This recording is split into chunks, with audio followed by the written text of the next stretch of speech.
All right, good morning, everybody. Thanks for joining us. Today, we're going to run through an agenda of several items. It'd be good if I was on the correct agenda.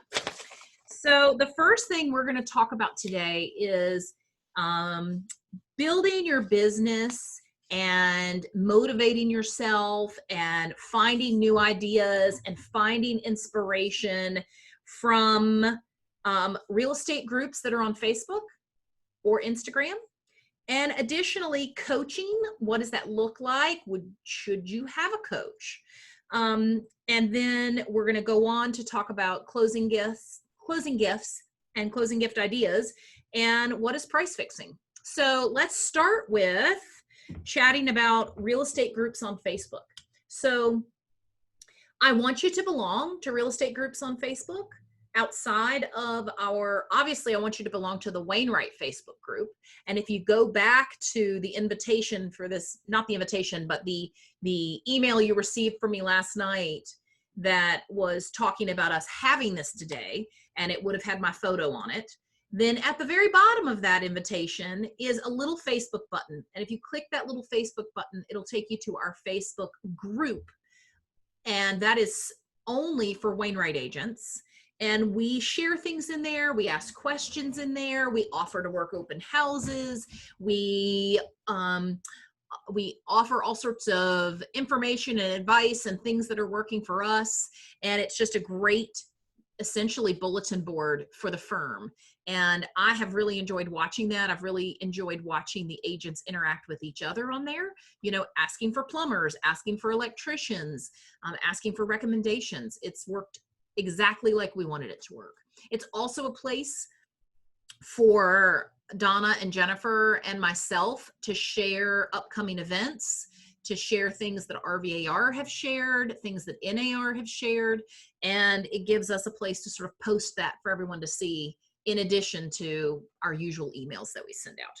Now, outside of our own Wainwright Facebook group, there are gobs and gobs of Facebook real estate related groups. So first, I just want to introduce you to what those look like. And then I want to just talk to you a little bit about safety on those. They're obviously all virtual hangout spaces. So I'm not talking about safety from a physical standpoint. I'm talking about safety, keeping you from going to realtor jail. So we're going to talk about that and talk about what you need to be on the lookout for and how you should react if you do see some sort of violation in those Facebook groups, okay? So let's share my screen. And if you're able, follow along here. We're going to go to Facebook, and you'll see I am on a Facebook group that I'm a member of called LCA Viral Video. Now that stands for Lab Coat Agents Viral Video. You'll see Jennifer's a member here. Kelly Soriano is a member here. Lori McCarran is a member. So there are a lot of agents here in town who are members of this group. There are almost 8,000 members in this Facebook group. And what they focus on is they focus on making videos for your real estate business. So here they are saying that they're going to teach us about video, inspire you to do more videos, and how to use video marketing on social media in general. So when we go to the discussion page here, this guy's sharing a new phone gimbal. That goes on, that's a gimbal that you hold with your phone attached to it to make smoother recordings. So he's just sharing something that's worked for him. We go on down, we've got lots of little podcasts and video sharings that are just gonna give you ideas for things. This is a guy doing a new, now, do I expect you to do videos this thorough? No. But do I expect you to hone your skills on how to do a walkthrough through one of your listings, how to advertise a new property? So this guy is saying tiny condos are hard to, do justice by. So he wanted to do a video that really highlighted this condo and didn't make it look tiny, you know. So he's going to be sharing the tips and tricks and how he did that. So you can see Walter here has made a comment on that one. So if you want to watch any of these tutorials, and again, this Facebook group is exclusively about videos for your business, okay? So you can go through here. Here is biggest mistake realtors and officers make with social media. And these are mostly hosted by the same folks, the Lab Coat Agent gentleman who started the other Facebook group called Lab Coat Agents. So I will show you that real quick. So Lab Coat Agents has 125,000 members, 126,000 members. It's also a private group. So this is going to be lots and lots and lots of videos, ideas, articles from various newspapers and publications. It's going to be a little bit of commiserating, a little bit of people talking about what they're doing in their business. So here's a new video. What's your thoughts? Turn the sound on. And they're doing a Jurassic Park parody, okay? Now, one thing I want to talk about that is very important from a risk management standpoint, and I'm going to stop sharing my screen now so that I can talk to you about this more seriously, is I belong to a lot of these groups. Now, you know, I never ever take my broker hat off.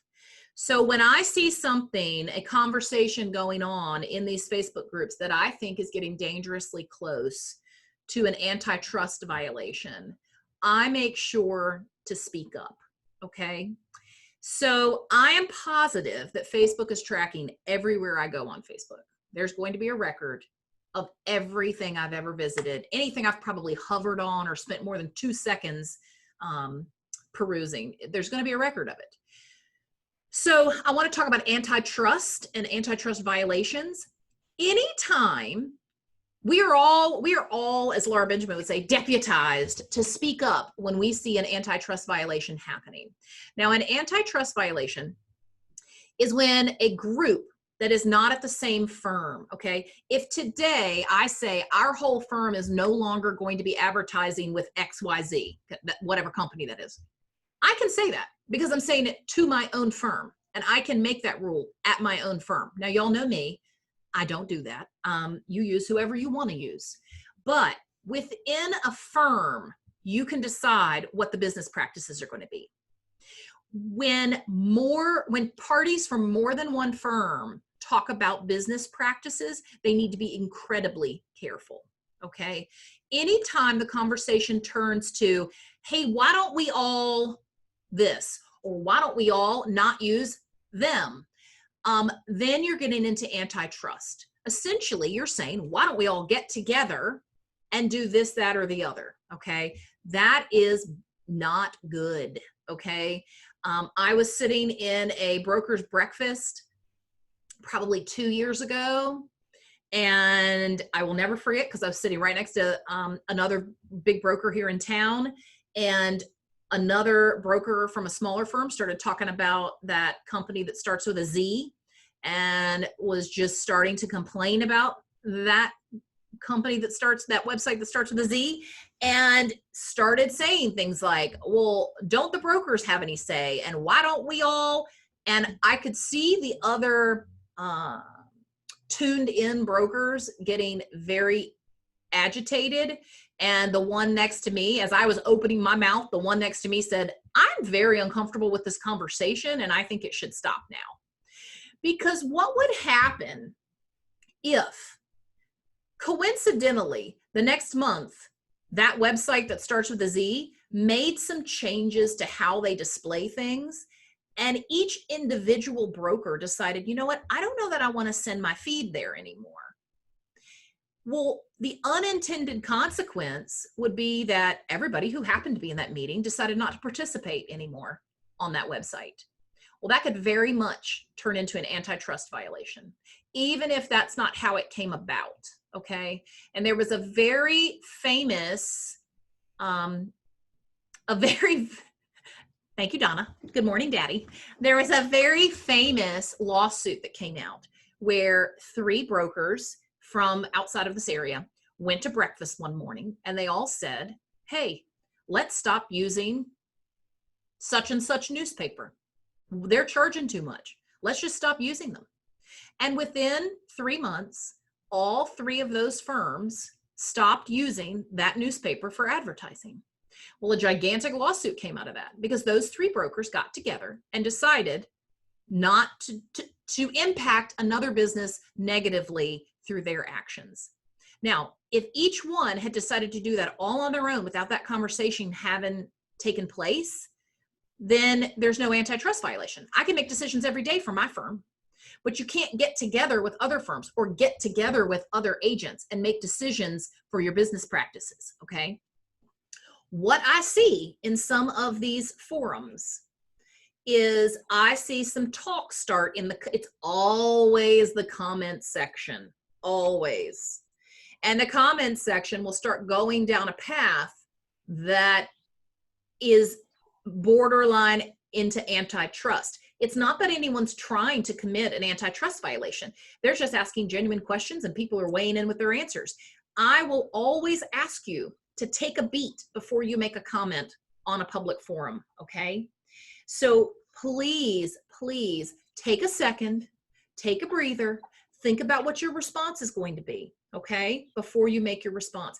It should not ever begin with, why don't we all, okay? If it starts with, why don't we all, then you are absolutely about to make an antitrust violation happen, okay? So there are local real estate Facebook groups. There are many, many, many, many agents involved in those. I have decided as the broker, where obviously the expectations are probably higher that I follow everything to a T and I follow all the regulations exactly.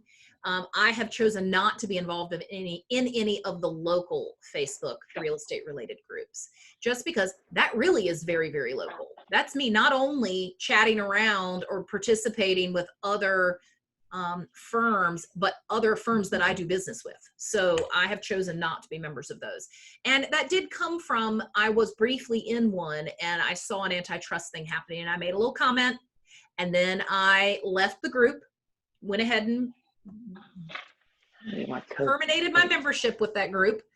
And then I reached out to the owner of that group just to say, hey, no hard feelings. This is what was happening in the comments section. It made me uncomfortable for antitrust reasons. And unfortunately, because I'm a broker and because I'm a member of the board of directors, I just don't believe it's a good idea for me to be part of a local Facebook real estate related group. Okay. So again, antitrust, if you see somebody saying, why don't we, and then fill in the blank, that is probably going to be an antitrust violation. Now, if it's something like, why don't we all commit to make more video for our social media campaigns? Fine. That's not impacting someone else's business by your business decision when you all get together and decide to do X, Y, or Z. Does that make sense? So what happens when you see something like that happen in the comments sections? I am challenging you that what I want you to do when you see something like that is to make a comment and say, hey guys, this is getting dangerously close to an antitrust violation. I would recommend we stop this conversation now. Okay? And then I would recommend you reach out to the moderator of the group and send a message to the moderator of that group and just say, hey, just want to let you know on the post about such and such, I believe there may have been an antitrust violation in the comments section. Now, do you look like a giant tattletale? Yes. Is it important that you do so? Yes. Because then if that thing happens, everybody stops doing this or starts doing that, and you were in that group and you didn't comment and they know you saw it, you could potentially be found guilty. Okay. So you want to make sure you have made a comment letting everybody know that you think there may be an antitrust violation happening and that you are not going to participate in that and you think that the conversation should be stopped. Okay, now that I've been a Debbie Downer all over that, let's go back to talking about real estate groups on Facebook, because A lot of times where you will discover coaching opportunities or coaches is going to be in these real estate related Facebook groups. So I belong to one that is called Empowering Women in Real Estate. Um, it is handled by a coach, a female coach, who has set up this Facebook page to generate more coaching business for herself. But as I was talking to Kiana last night, I belong to a lot of those groups because I have to be a content creator for you guys. I've got to come up with talking points for these meetings.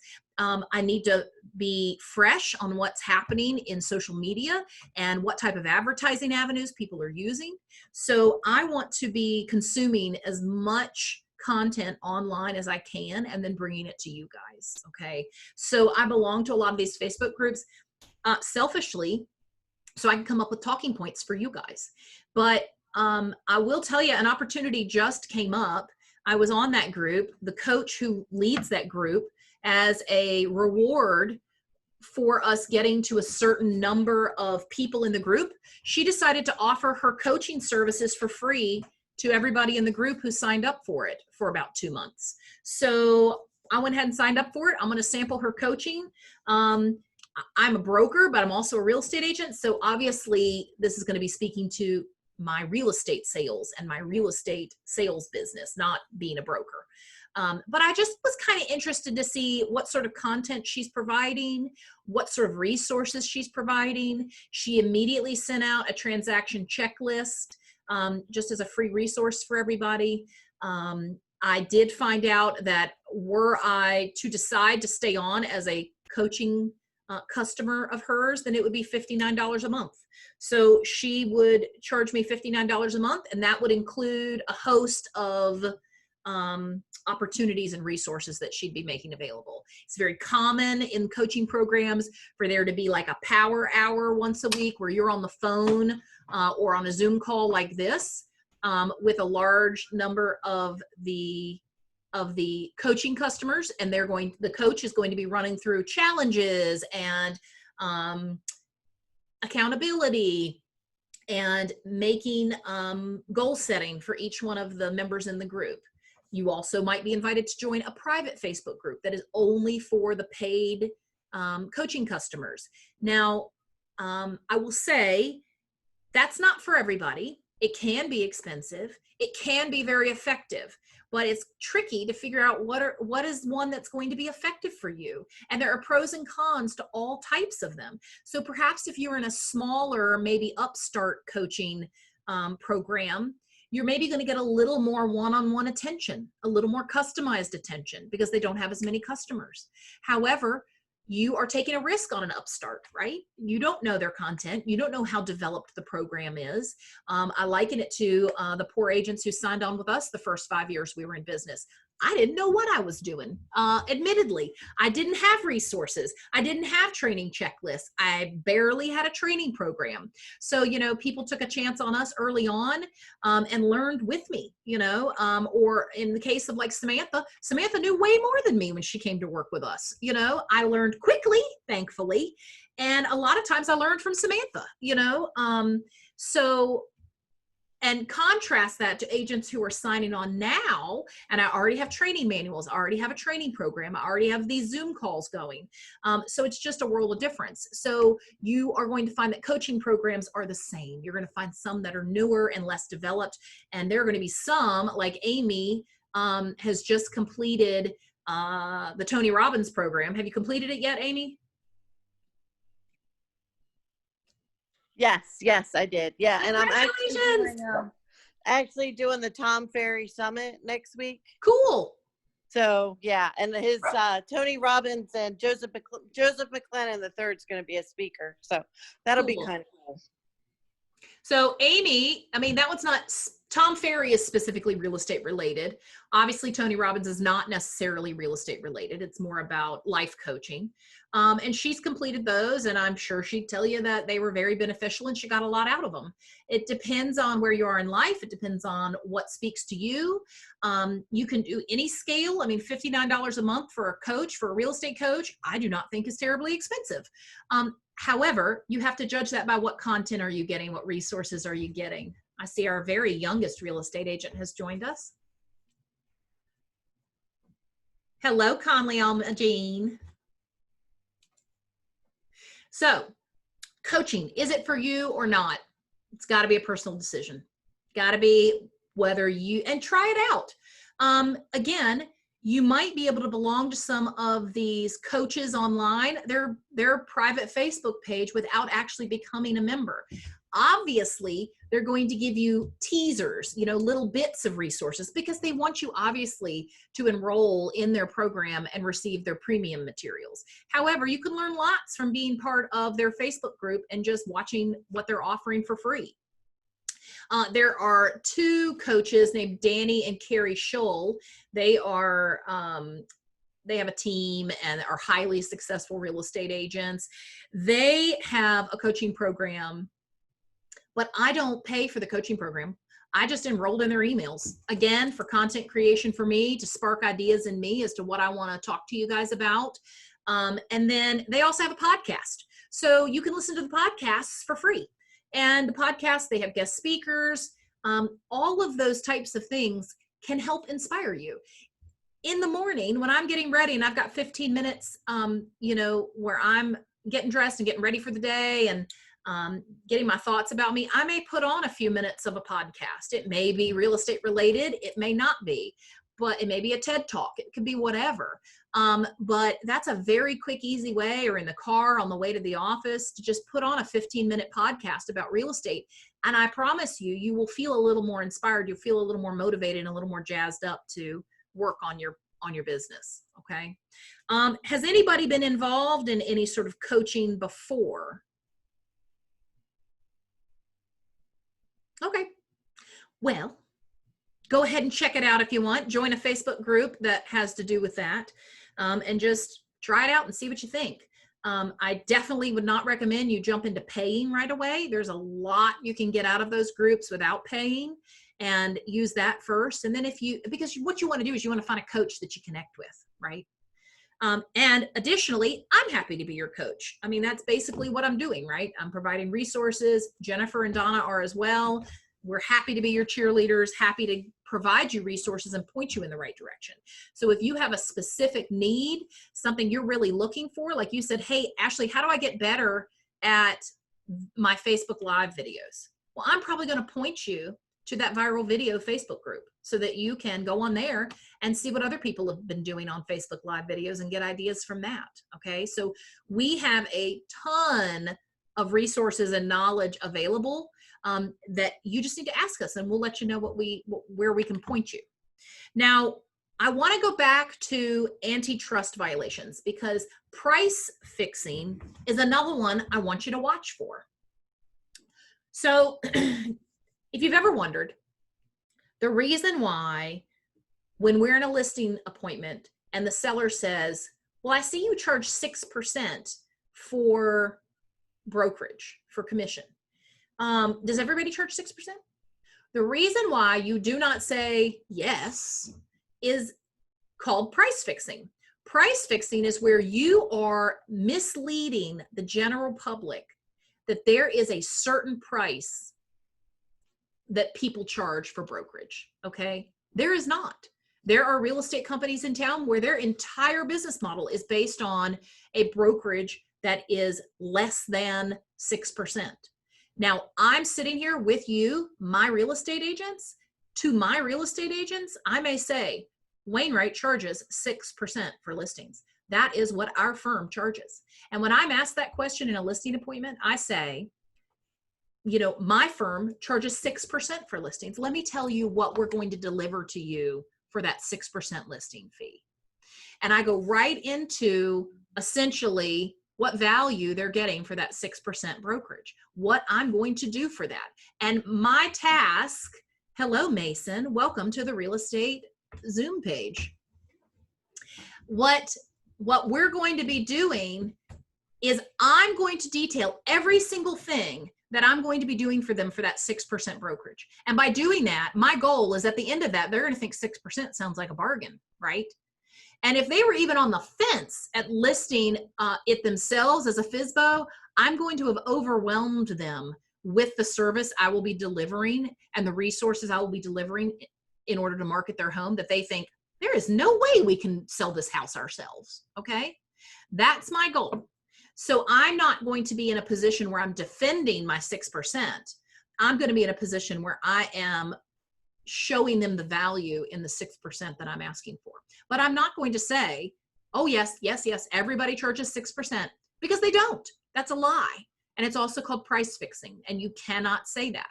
You can understand how that would be unfair to members of the general public. They trust you. You're a real estate agent sitting on their sofa talking to them about what you're going to do for them when you list their house. And if you say everybody charges 6%, they're going to believe you, and it will be a lie. So that's called price fixing, and we can't do it. Another thing I will oftentimes do is if they are questioning the 6% or they're wanting me to go down on the 6%. Now, if they are a client of mine that is a repeat client, I oftentimes will offer a small discount on my side of the brokerage. I will always leave the buyer's agent 3%. Okay. I'm never going to offer less than 3% to the buyer's agent. And Jennifer will tell you, she just closed on one where she was offered 2.5% as a buyer's agent. And much to her surprise, I think she assumed, like I would have, that listing agent had reduced the commission to 5% and decided to do 50-50 with the buyer's agent. You would be incorrect if you had assumed that, as Jennifer was. That listing agent ended up receiving 3.5%, and the buyer's agent, Jennifer, received 2.5%. So what I'll say to that is absolutely legal, ethical, fine. You have absolutely no right as the buyer's agent to ask for more commission because what is being offered to you is the offer of compensation. So it is a realtor code of ethics violation if you use an offer to leverage yourself into more commission. You're not allowed to do that. So please do not do a code of ethics violation by saying, I'll just write in 3% into the contract because I deserve more than 2.5%. No. Your offer of compensation is on the MLS sheet. That is all you're being offered. It is absolutely none of your business what that listing agent has arranged with the seller. Okay. That is an agreement between the listing firm and the seller, and it is what it is. They're offering you what they're offering you. So price fixing, however, it's very important not to give off some sort of opinion that is false, that everyone charges X, okay? It's also why you'll find that when you're sitting in GRI classes or you're sitting in continued ed classes, they don't want you sharing out loud your opinion as to what people are offering. You'll like I sit in GRI classes sometimes and somebody will say, you know, hey, since everybody does 6%, what happens if they're offering me less? That teacher will be very quick to say, oh, absolutely not. We're not talking like that in here. Not everyone offers X% for listings. Okay. Now, another thing I will add on this, since I touched on what to do when the seller tries to get you to lower your total brokerage at the listing appointment, is for many years, I would do that. Especially if they were a repeat client, especially if they were someone who were also going to buy with me. But what started happening to me is maybe I was discounting it 0.5% or 1% on my side, on the listing side of the brokerage. Well, what would happen is 3 weeks later, a month later, when we were doing an inspection and the repair list came in, and the repair list was a lot, and my seller really only wanted to pay the $1,000 repair remediation amount, and it was going to take more than that, they would start kind of looking to me to sort of pitch in and be a team player. Well, the problem is they've already forgotten that I discounted my commission at the beginning. So now what I do every time in listing appointments is I say to them, listen, I will absolutely never leave you in a lurch.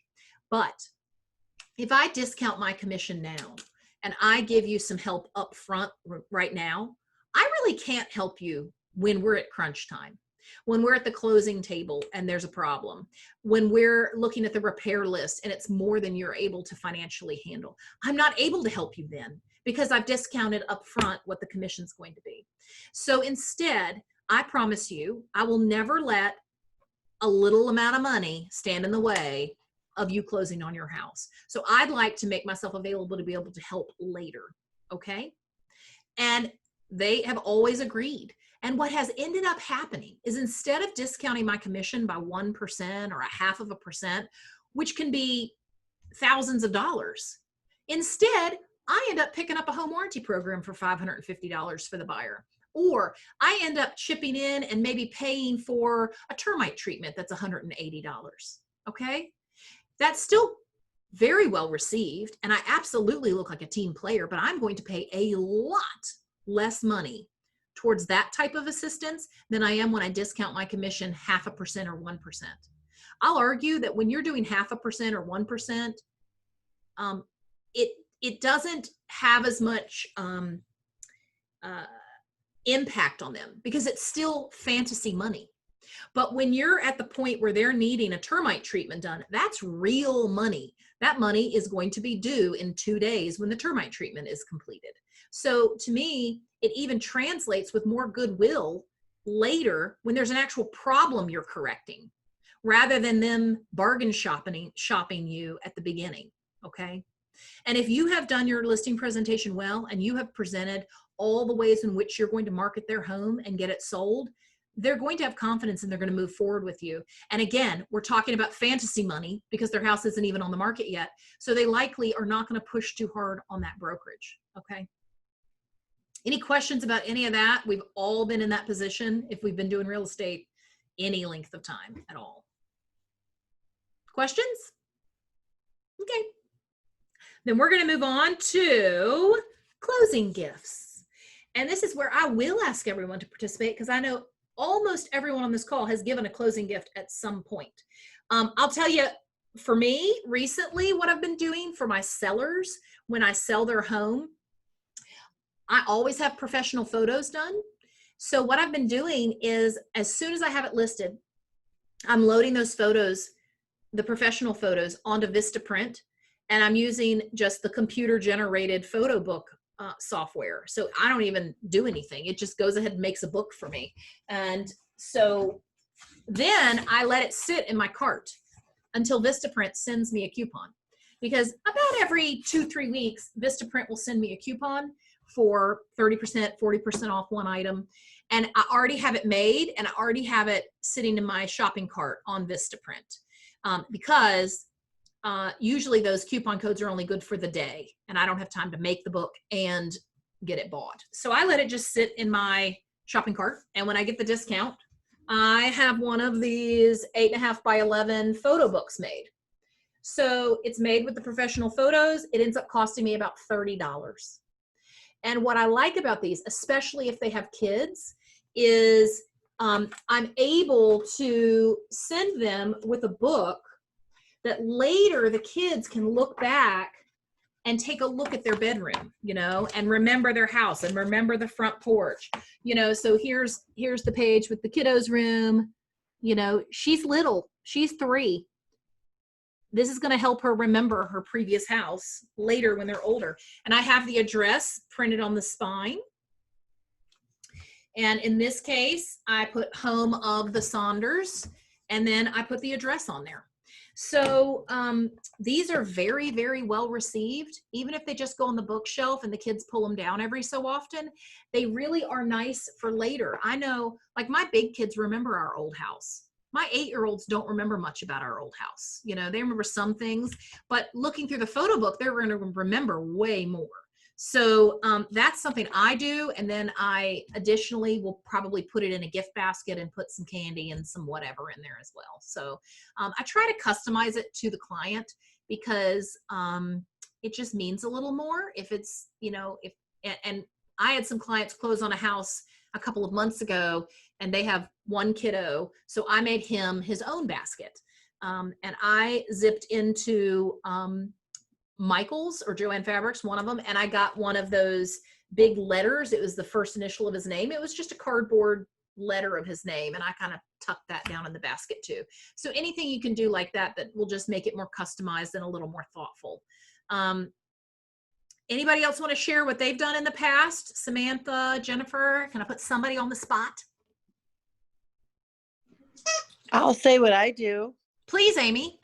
Okay. Well, lately I've been buying the Pioneer plates from Walmart, and Yeah. then I will make them a homemade apple pie or whatever I think that they love, and that way they have a pie plate.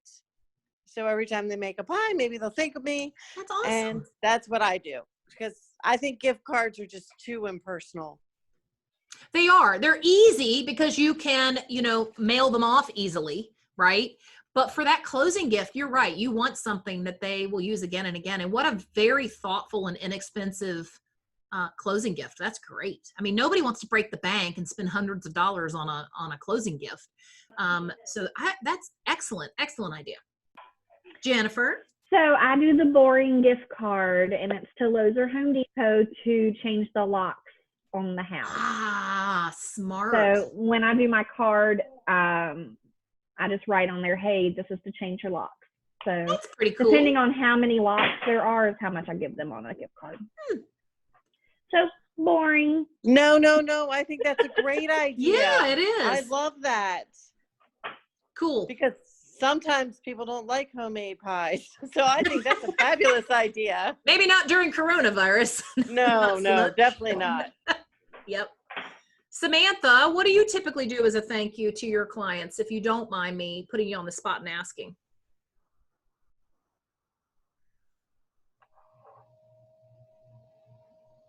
She might be taking a phone call. Yes, Donna, please. I too did the Lowe's gift cards. One of them with the new couple, that was their first house. The smoke detectors weren't very good, so I gave them a gift card to Lowe's and specified, hey, grab you a new smoke detector and stick this up on you. And they loved it, and they did. They bought it with it. Sweet.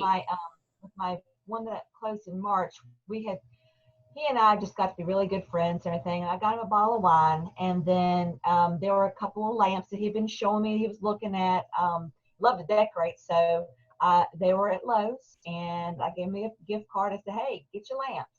So he did, and so then I got to see him. He posted, or he sent me a picture after he did it of what they look like. So cool. Like I said, it's that personal touch. It may be a gift card, but if you know what it's for, you can put a little note in there. Hey, I know you want to get your lamps. I know you want to get, this. Here's your gift card, and grab it. And that way you can go pick exactly the one you want. Awesome. And I'll chime back in one more time. Please. I had my sellers failed to write in a special bush that was planted in their yard, and it was somebody that the grandmother had bought the bush. So that they got a gift card to a nursery to be able to replace that plant that they were not able to take with them. So that was something else. So just kind of listen to your clients, and you'll get ideas. It's easy. It is. It is, especially if they have kids, especially if they have pets. I'm sorry, Samantha, please share. I always find out where they like to eat, because I know moving day is going to be horrendous.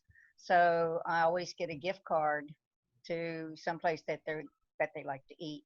Is there a limit on how much you can spend on a gift card? I know there used to be like $50. Well, I will say that is one of the most ignored rules in real estate. I